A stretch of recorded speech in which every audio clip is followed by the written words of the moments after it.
Hi, everybody. This is Kathy L. Murphy, the Pulpwood Queen, and I'm here live at my little cabin in the woods, Murphy's Law, in East Texas. And we've got authors from all over the country, and I'm so glad everybody's jumped on board.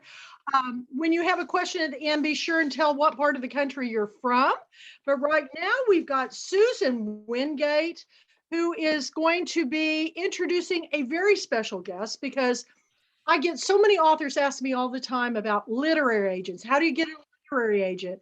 I really am not a good person to ask because my literary agent called me and asked to represent me. How's that for a cool story? That never happens, y'all. That never happens. And it's Marley Rusoff of Marley Rusoff and Associates. So now we're going to go to Susan Wingate. I'm turning the program over to you.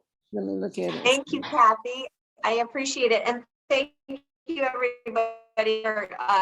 Thank you for being willing to do this. Always asking him to do some strange thing like be on my show too. So thank you, Chip, for doing this. So I don't want to forget a couple things. I want everybody to know where they can reach Chip, and you can reach him at MacGregor&Ludeke.com, and I'm going to spell that for you. It's MacGregor, and is spelled out. Luedeke is spelled Luedeke. So it's MacGregor&Ludeke.com. But if you just query Chip MacGregor, you're going to find him. So before I introduce you, Chip, I want to tell people how we met. We met because of Joshua Graham. Do you remember when we met? I bet you don't. Was it in San Diego? No, it was on Dialogue. It's always embarrassing, isn't it, at some level? So Chip, we met on Dialogue, and Joshua Graham knew you, and he said, I want to have Chip MacGregor on the show. And I said, absolutely, that sounds like a blast. And as soon as we started talking, Chip is amazing. He just teaches. I mean, he's got such knowledge and wisdom that when he starts to talk, you just want to sit back and listen, because he can just tell you that you would never expect. And it's great information always. So that's how we met. And then that was 2013. And in 2013, actually, I think it was 2015, I started querying you. I started hitting you up for representing me. And you'd think that someone would say, oh, maybe doesn't like my writing, maybe I better just go away. But this last time, and this is the difference between an acceptance letter and a rejection. It's, your writing is good. However, so there's always that except. So, but this last time, and this is for When You Leave Me, this is coming out from D&O Books in June, Down and Out Books in June. He to him and waited, and I got a note that said, I love the story. And that's the difference. And I was just so excited. And so that started our union as a client and agent. So that's how we met. Now I want to read, and again, MacGregor&Ludeke.com.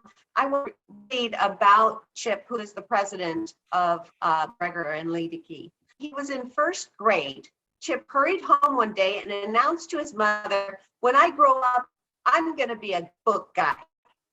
He clearly could see the future. From high school literary magazine editor to writing best-selling books, from speaking at writing and publishing conferences to representing renowned writers, Chip MacGregor is a book guy. Chip, will you please tell us a bit about your firm and who Amanda Luedeke is? Sure. Thanks very much for the introduction. By the way, that's a true story. I've had some people ask me is that really true? Oh yeah, my mom my mom used to tell that story, and I think she was always proud of the fact. My parents, it was a Scottish immigrant family. My mom, neither of my parents went to high school. So it's a kind of a typical immigrant kind of story. And so I think my mom loved the fact that one of her children actually wound up helping get books published. I just want to make sure, Susan, you are breaking up quite a bit. Yeah. Am I breaking up as well, or can you hear me No. clearly? Susan has the entire No. time. It's where she is on that island. We're having connectivity problems. So Okay. just work your way through it, Chip. You're doing great. We can hear you Okay, fine. good. So let's see. So I have been in publishing. I got my first job publishing in 1977. So before some of you were born. I was in college, and I need to put myself through. This is a funny thing. Even though I'm the youngest in my family, I was the first person to ever go to college, and so I didn't have anybody to mentor me. I didn't have anybody to kind of show me the ropes. I didn't know what to do. I had always been a book guy, and I got some work study money, and so I'm looking through things at Portland State University for, job openings and everything. And there was an ad for a copy editor. So here's what's funny. I didn't really know what a copy editor was. I mean, I understand the notion of editing, and I understand what the word copy meant, but I didn't actually know what the job was. And so I went in and applied, of course, clearly the only applicant since they hired me, and got a job working at Clearing Magazine. I was 19 years old, and I basically have been in publishing ever since. So I'm 63 now. Worked in magazines for a while, worked at newspapers for a while, did publications for different organizations, went to grad school and did publications for the school and everything. And then after working in grad school, I was working on a PhD, and had a chance to start doing some work on books. So I've been in books for most of the last 30 years, I guess. And so worked in the Random House universe for a while, worked for Time Warner, was a publisher for the old Time Warner book group, doesn't exist anymore. They sold out to Hachette. I was briefly a publisher for Hachette, just long enough for them to figure out who everybody was and then fire a bunch of us. You know how that works when a company is sold. But I was a publisher for Time Warner Book Group and later for Hachette. And then I started agenting in 1998, went back to work for Time Warner for a couple of years. And then after I was let go, I started my own company. And that's been, I think, 15 years ago. I've been running MacGregor Literary. And so I've been at this a long time. I've represented more than 1,000 books, and that's been in all genres. I do both fiction and nonfiction. I've always been kind of eclectic, and I know that some literary agents it's like, I only do fiction, or I only do romance, or I only do nonfiction, and I work on self-help books. The fact is, I read widely, and so I've ended up working in a number of genres, and I'm much happier doing that. 13 years ago, I was at a book signing at a Barnes and Noble for one of my authors.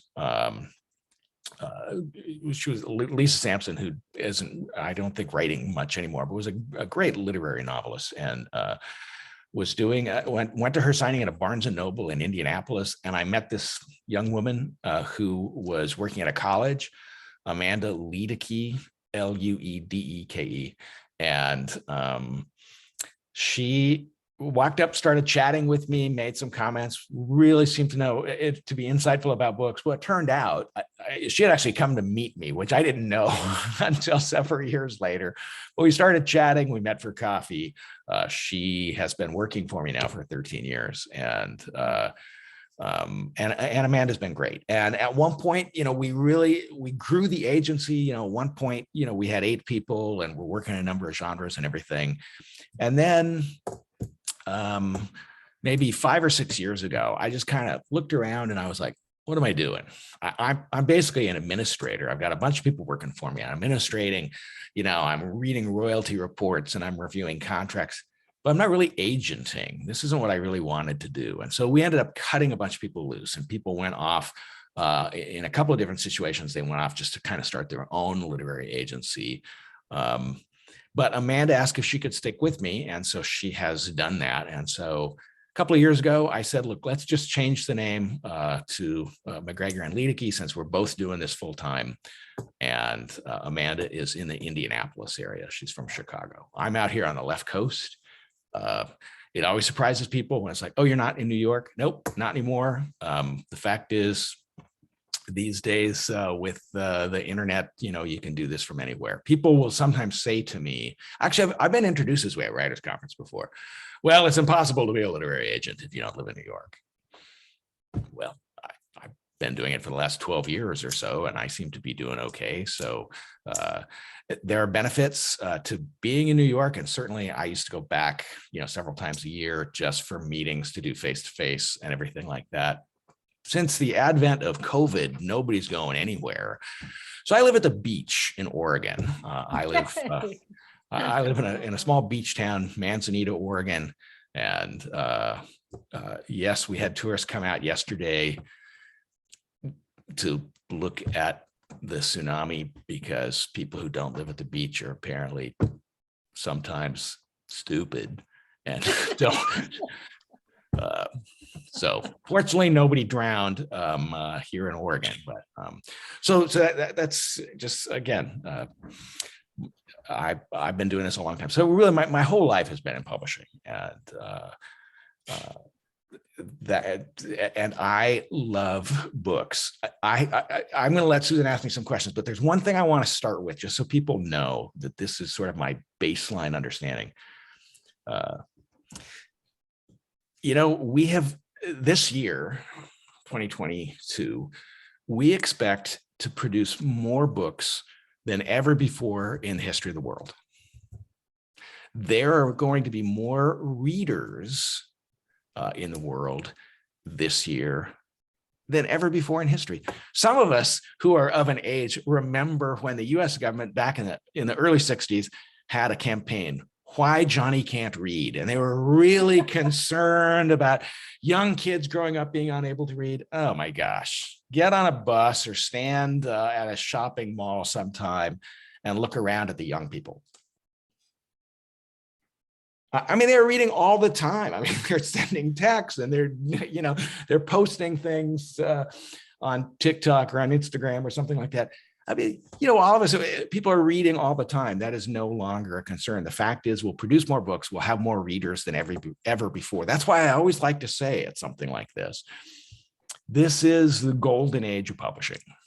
This is the golden age. Plus, you as writers have more opportunity to get published than ever before, because, only 15 years ago, you were limited to, a dozen larger houses and a couple of dozen smaller houses that were all very much the gatekeepers. Now we can talk back and forth. There's pluses and minuses to having gatekeepers.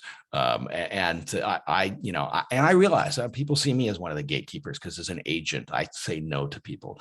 But the fact is, whether I say yes or no to you doesn't matter, because there's so many opportunities for you to do your book, to get help, to get professional help so that you can do a good book. And if you need some writing help, or you need editorial help to produce the book, or to work with a publisher, whether it is a traditional publisher or it's a hybrid publisher, or it's somebody who simply they're getting started, but they've got creative ideas. I'm telling you, as a writer, this is the best time in the history of the world to be a writer. So just so you know, I'm very positive on our industry. Great. And, I like to hear that. To that, I wanted to, two things actually. Can you hear me okay? Yep. Yeah. Okay. Two things that I want to ask or say. There are also agents who have publishing arms to their I mean, and this is really fairly recent, and agents that have been in this for a long time as agents, and now there's a branch, this publishing branch, that if I can't sell, they'll say, well, you know what, we couldn't sell it to Y and Z, but we are at all interested. Yeah. So I think that'd be cool. I have also a question about your writing, and boy, one thing that you told me way back was that you were a stand-up comedian. Is that right? A long time ago in a galaxy far, far away. Yeah, that's true. I had to put myself through school, so I was working part-time as an editor, but I also I did magic tricks and told jokes, and I worked as a stand-up comic. And I have to understand that late 70s, early 80s, that was sort of the golden age of stand-up comedy, and there were all these comedy clubs and everything like that. So there were a bunch of opportunities to do that. Most of those don't exist anymore, and if they did exist, COVID killed them anyway. So yes, so now all my comedy gets to be shared with my adult children, who totally love it. My daughter Kate, who's an editor, happens to be visiting us here at the beach. Can I have an amen? Yeah, see, so you heard her. So totally agrees with me. She finds my dad humor is hilarious. So He laughed at you. Yeah, and so I used to do a lot of writing, and some of you know I had a blog. I did a blog for 10 years, and it was when I first started the agency. And I think 8 of the 10 years it was on the list of, or 7 of the 10 years it was on the list of the 101 best writing websites for writers and stuff. And I was really into it. And then, I just got to a place where I feel like people were asking the same questions that I had answered a dozen times. And I'm not being critical of people. I'm just saying that, look, I just felt I'd said what I had to say. I'd answer people questions, and I just felt, maybe it was time to sort of step aside and let somebody else answer questions. And I could meanwhile think up new stories, and so I stopped doing most writing conferences. I'll do this a couple of times a year where we'll do something on Zoom, but for the most part, this isn't, I'm not driven to be out there. I don't have the fame. That's one thing. I don't have the fame gene some people have. And somebody just said, with a voice like this, you can have a great success in radio or voiceovers. Yeah, I know. The fact is, I was born with this. I get that all the time. I still have people go, hey, could you do my radio commercial for me? No, no interest. It's just, but I do have a twin brother though, and he has made his living in radio. And so, okay. So you would ask a question about agents doing publishing. I want you to know something. Several years ago, we started our own publishing line, and it was basically, I'll try and keep some of my answers brief, but I basically started because I knew a bunch of authors who just didn't have a chance, and there were a couple of genres. For example, we had worked with Western Writers of America, and suddenly nobody was picking up Westerns. Now, publishing is title. And what I mean by that is, I remember when you couldn't give away a cozy mystery. Cozy mysteries just, they were just dead. But I kept saying to cozy writers, patience, because if we know anything, I live at the beach, the tide comes in, the tide goes out. So the tide was out on cozies. Hey, the tide came back in. And right now, cozies are a great place to be writing. So we started something to help Western writers get their stories out. And then we're helping some people. And I stopped it. I actually just gave the company away to somebody who was running a romance company. And the reason I did was because I realized it put me in an awkward position. I never wanted to have anybody question the fact that,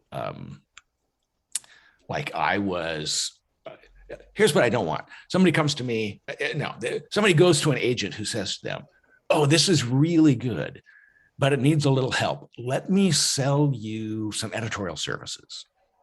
Yeah. Too much potential to scam people for that.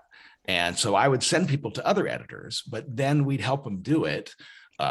And then, it's like, well, I need to get some money back for doing that. And I just realized, you know what? I don't want to, I didn't want to live with the tension of feeling that there was a potential that I could ever scam anybody. And so I just stepped away from that. Other agents are at peace with doing that. And that's fine with me. I know Frank Wyman does it. I know Noah Lukeman does it. And the fact is, if they want to and they can live with it, I think that's great. I'm not being critical of them. It just wasn't a fit for me.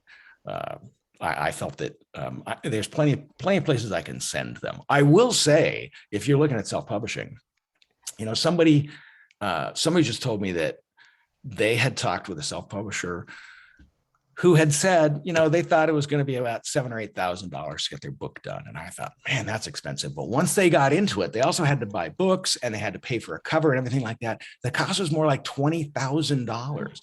Look, if somebody wants to charge you $20,000 to do your book, jump up and run away. Thank you. That's just crazy town. The notion that it costs that much to do a book. Anyway, so I do think that right now, because it's the golden age of publishing, there's a bunch of scam artists out there. So you do have to be careful. Okay. I'll make all my future answers much shorter. Okay, Susan. So ask me what you'd like to ask. No, we'll just be on a time frame. I don't want you to truncate any of your thinking. I think it really helps because I think you are, like I said, just an amazing teacher. Thank you very much. So you're welcome. So I saw just this past week, it's called pseudowrite.com. Right. Now, I was in the last segment there, I was talking about my editor, one of my editor things that I do. I go to an AI editor. Mm-hmm. I also use prowritingaid.com, but I also use authors.ai, which I think is fabulous. But now this new thing called pseudowrite came up. Are you aware of this? Yeah. So Authors AI is for those who don't know, you write something out, you send it in, and you get back it is artificial intelligence program which helps you try and improve your writing, if you will. Pseudowrite does the same thing, except it's a little more extensive. It will suggest to you, for example, you need to have more in the introduction, or you need to say more, or you need to your sentences are too short, or you need to change some of the wording. Look, where we get help from, there's going to be good and bad. So it's interesting. My daughter, who's visiting, Kate, is an editor, and she was just working on a manuscript. And I said to her, remember something in editing. Editing is an art, not a science, just like writing is an art, not a science. There's not a right way to tell your story. There are certainly wrong ways, but there's not like one right way. Editing is the same way. And every experienced editor will tell you that it's an art that you're going to look at a manuscript, and two editors will look at a manuscript and make different suggestions. And that's why these things like Authors AI, I actually appreciate the fact that they are making suggestions for how to improve things. As long as you understand there's value in that, just like there's value in talking to an editor at a writer's conference, but they're not always right. And you probably have all had that happen where you sit down at a writers conference somewhere and you got like a 10-minute appointment with somebody, and some editor gives you a piece of crappy advice and you're like, wait, what? No, I'm not, no, I'm not turning this into a novel with all Amish people or something like that. No, I'm not sending them into space and turning this into a dystopian space drama. So that's the thing that I would remind people of. Those programs, and this is a program which is trying to offer advice to you. I think that there's value in it as long as you evaluate it and make sure that you understand this is not necessarily correct. I was dealing with an author, and which is really interesting. I was dealing with a literary novelist who kept the program that they were working on, pseudowrite, kept trying to, and pseudo, if you don't know, pseudo is spelled S-U-D-O. It looks like it should be P-S, but it's actually pseudo, S-U-D-O, right. I'll type it in the chat there. And it kept giving them advice that I thought was dead wrong. And basically, this writer writes in long sentences and uses big words, and that's their style, and that's their voice, and that's their personality. And it kept saying, "Oh, you got to use shorter words. You got to have shorter sentences." Maybe, but I don't know that is in this particular case. I don't think that's necessarily correct. Here's an interesting thing that we all have found for those of us who've been publishing a long time. Authors have a certain length of chapter that best suits them, and experienced authors know that. I tell a story, chapter's about this long, and the next chapter is about this long, and the next chapter is about this long, and they're similar. And so then if they have a very short or very long chapter, it somehow feels off. So they might have that at the start or at the end of the book for the most part. And that's because authors, I think, tell a story in units of thought. And you know how some people, they'll start talking, like me answering questions. The answers are this long. Other people, the answers are this long. And I think, and it's so pseudo-right keeps trying to change that with people. I don't think that's necessarily correct. Well, an author's AI is, what I like about authors' AI is that they show the structure. That's the only thing. I mean, with editors, they're not always right when they give you advice like you suggested already. But I like the fact that it diagnoses structure, yes. which shows absolutely beats. Right. I like that. I have one more question. So, and I'm going to jump to the bottom of my questions. So can you hear me okay? Yeah, I hear you just fine, Susan. Okay. What kind of book would you like to see come across your desk? In other words, what would be your dream book?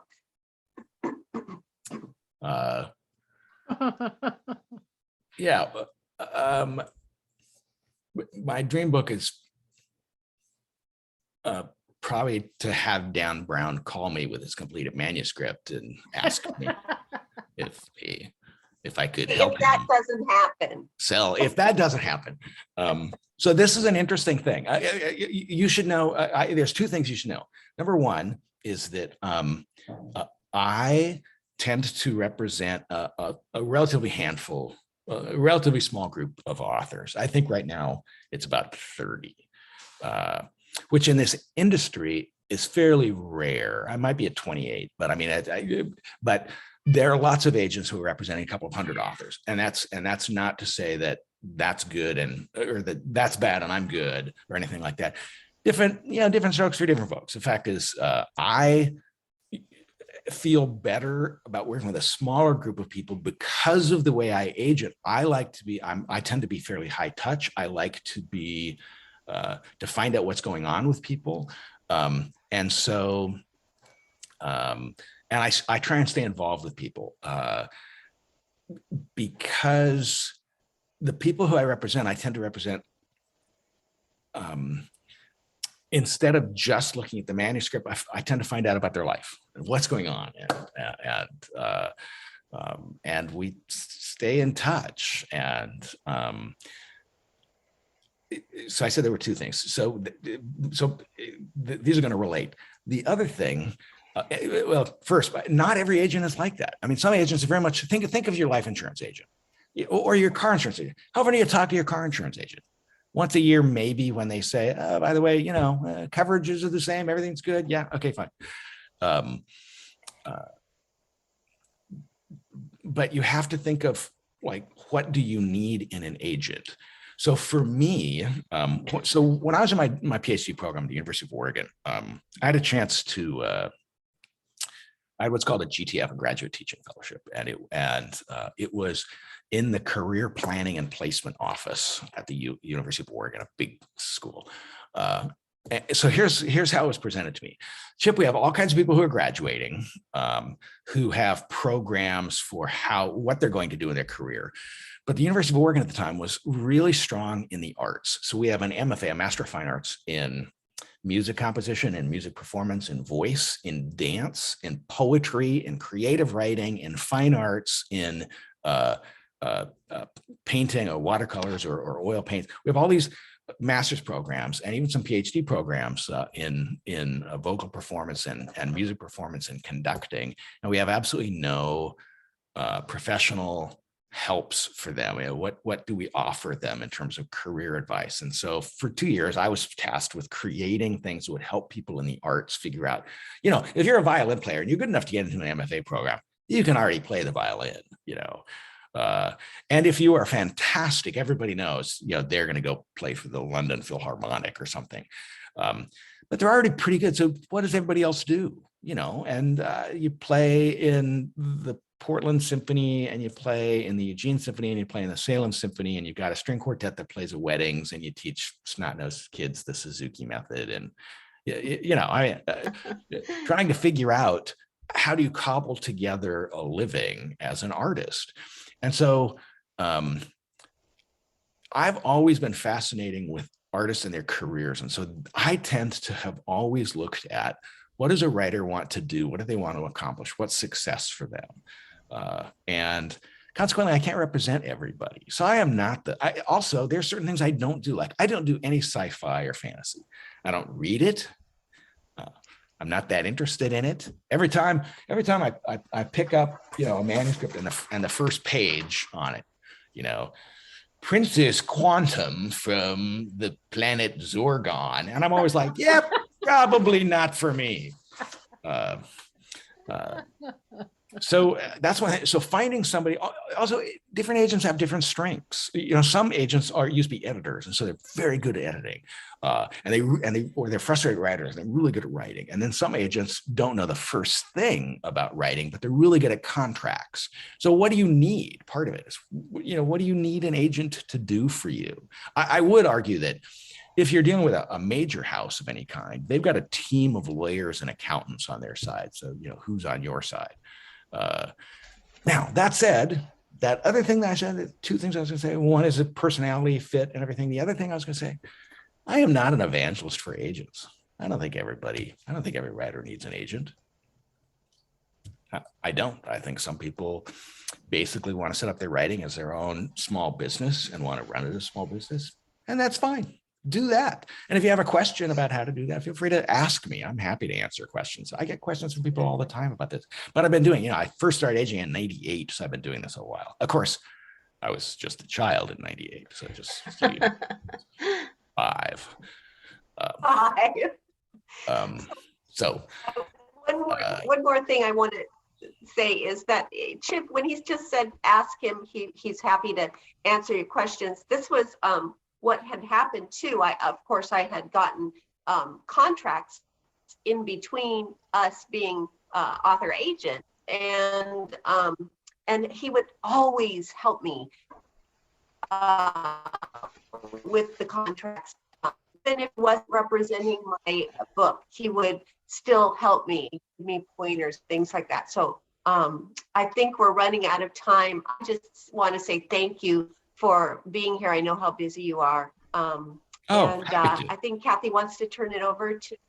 No, I don't want you to leave. I want you to open it up for questions, because we've been typing them in, and I don't know if you saw my last one, but now you've got 2 authors wanting to co-write a book, Amish in Space. So I'm laughing my head off. So anyway, this is fantastic, Chip.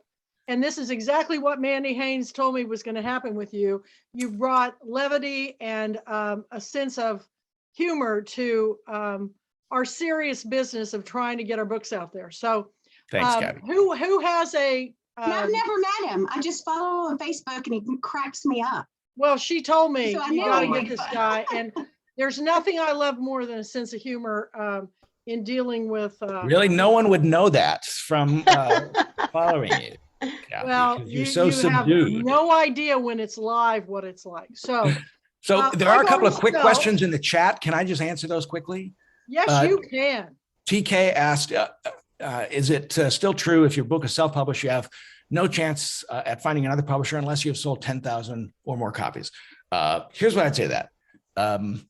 if you are thinking that you want to self-publish and then move that book to a major house, like you want Random House or one of the currently 200,000 imprints at Random House to pick it up, or you want somebody at Sourcebooks or somebody at Simon Schuster. Yeah, 10,000 seems to be about the number, which is why I would say to you, I don't know you, TK, but what I would say to you is, don't view having a book at Random House or Simon Schuster or HarperCollins or Hachette as being that is what success is. You figure out what success is. Absolutely. Right. There you go. Does that help? Actually, and Alice was asking the same question. So I shot down two of them at once. And listen, and yes, Carol Vanden Hende asks the Dream Book. Yeah, Amish. Yes, Amish in space.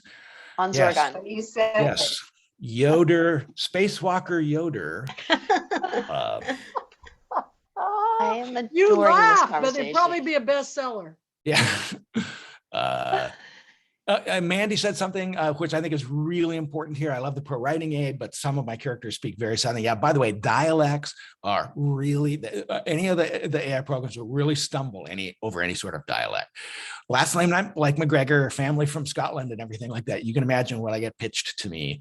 And those are always, bad Scottish accents.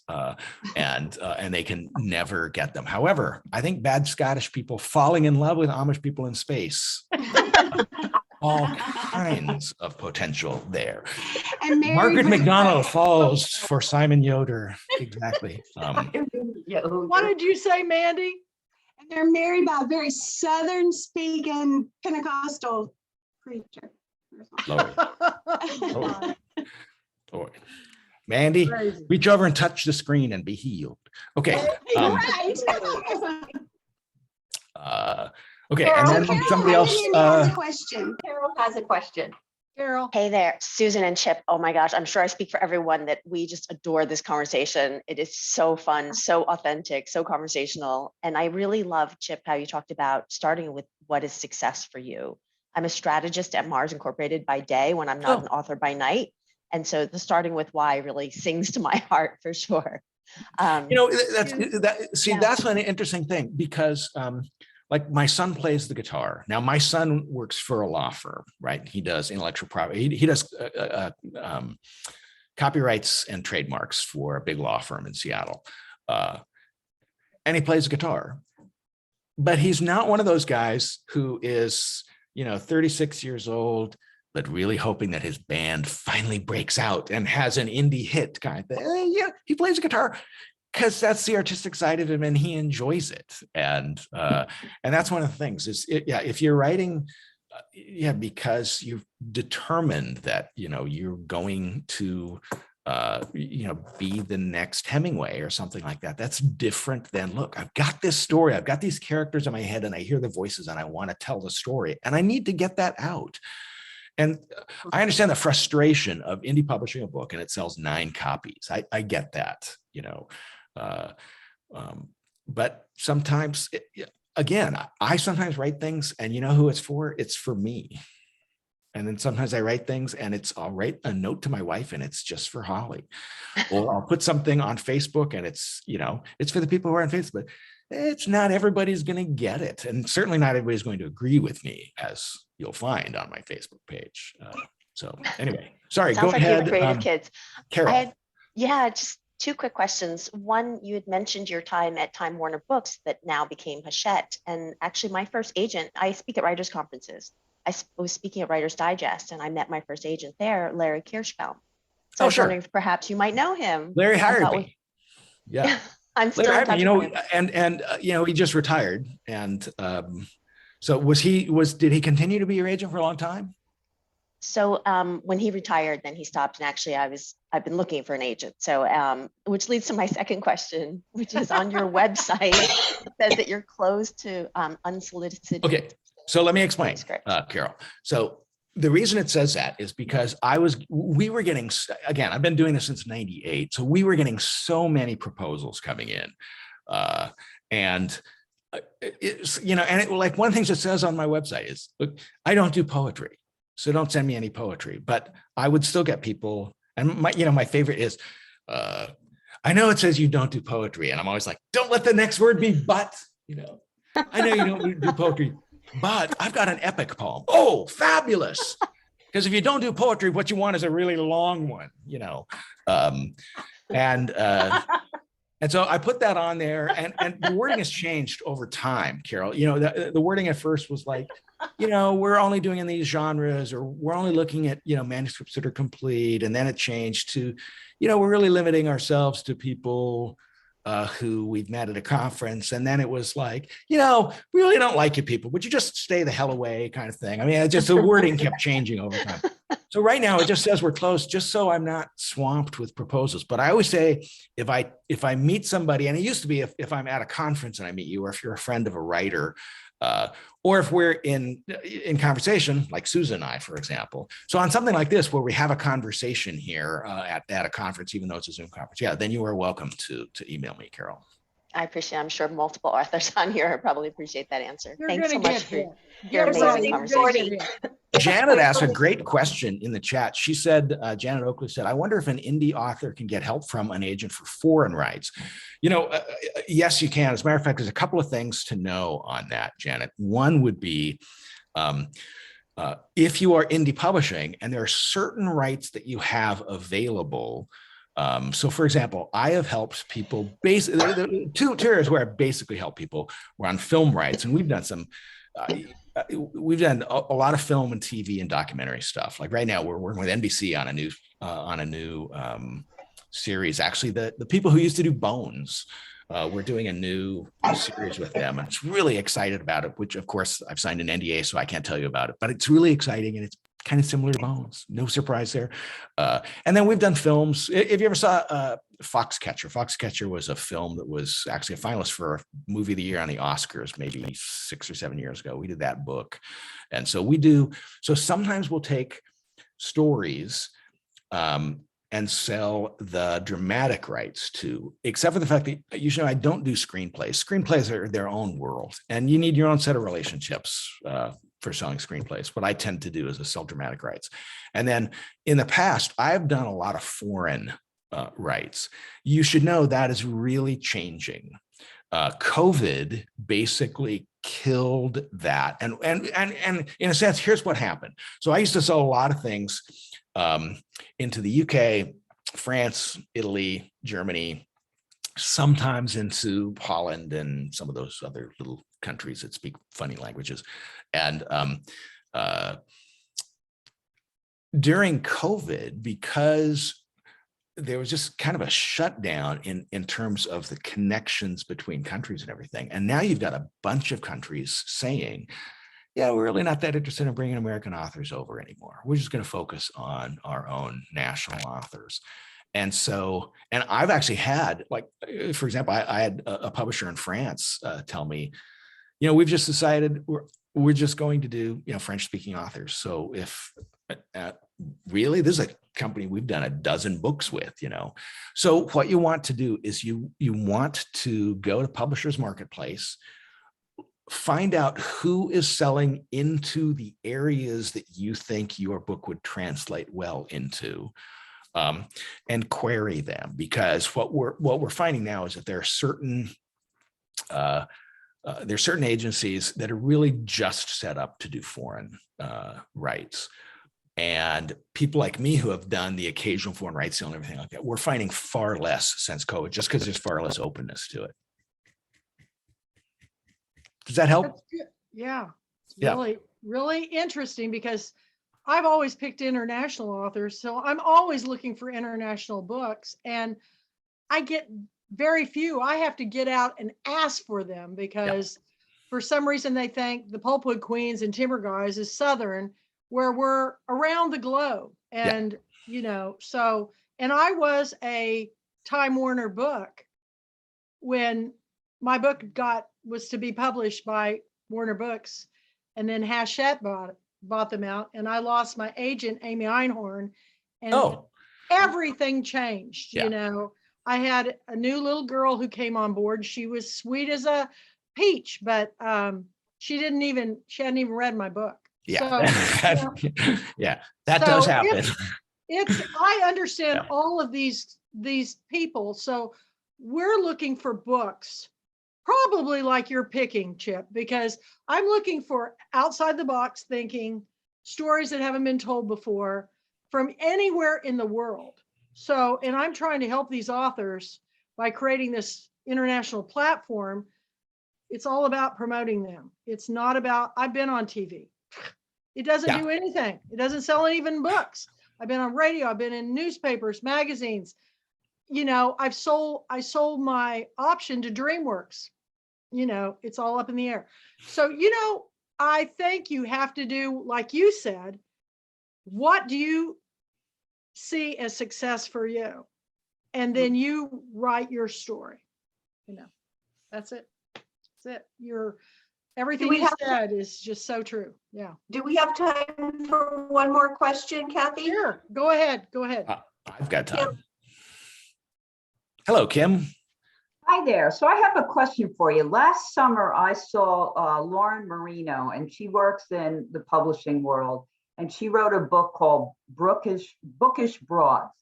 And she said during COVID that people went crazy buying books. They bought them all over. But she said a very interesting thing. She said it went to a very select few authors, like Glennon Doyle with Untamed and a few of those.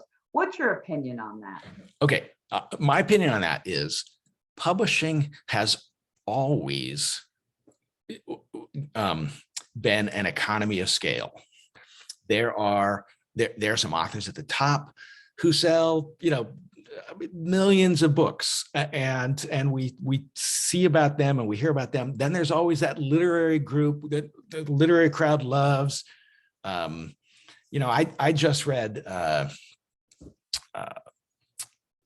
Michael Connolly's. No, sorry, I just read. Now it's driving me crazy. It's Crossroads.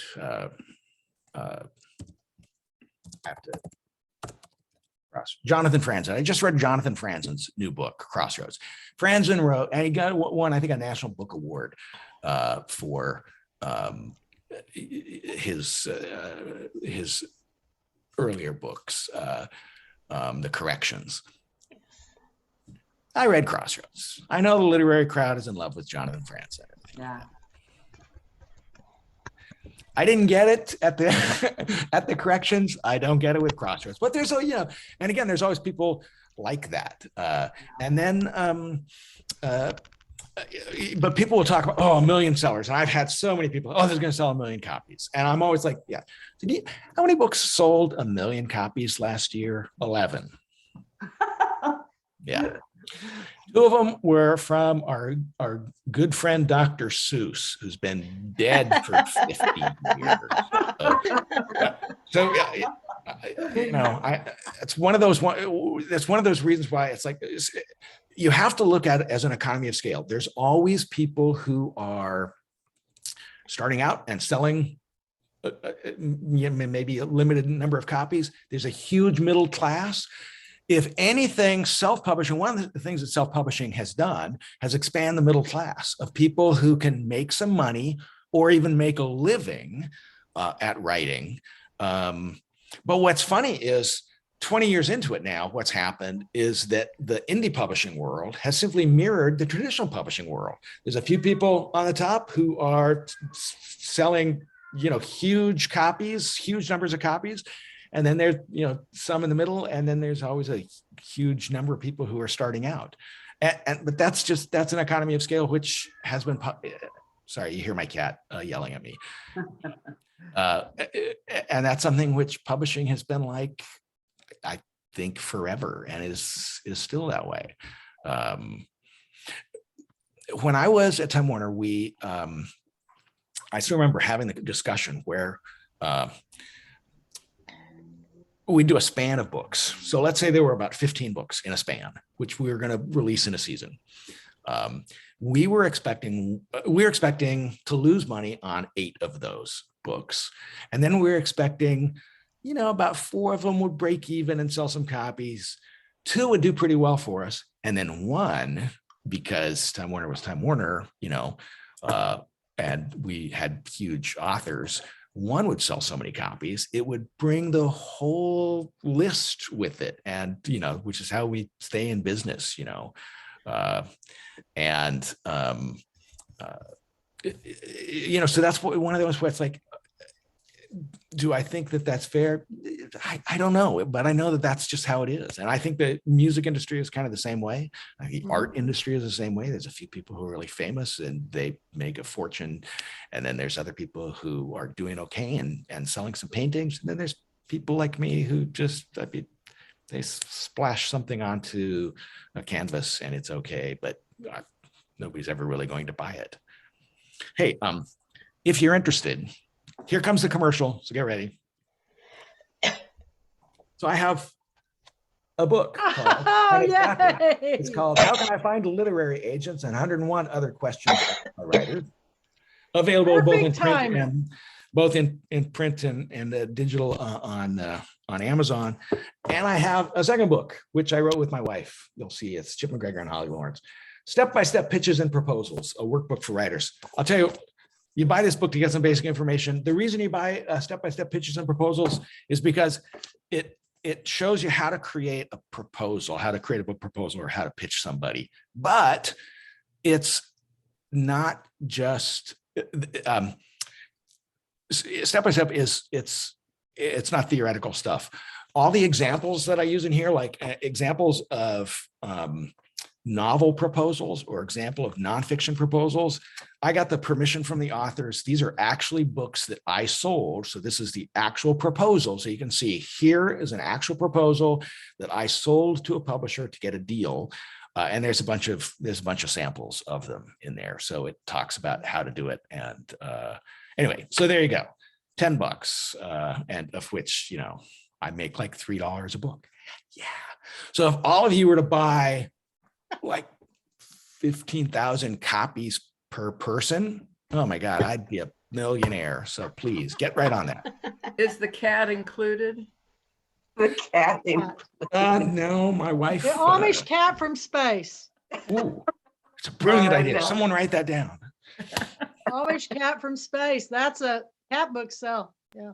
Okay. So everybody should follow him on Facebook. He is flat ass funny. I mean, some of the things that he posts is, you've got your series of Why the World Needs Editors, which will just knock you off your chair. They're just so funny. Thank you again so much. I know Kathy probably wants us to bounce out right now. Thank you. So let me type. Right here. So you can reach here. I'm just going to put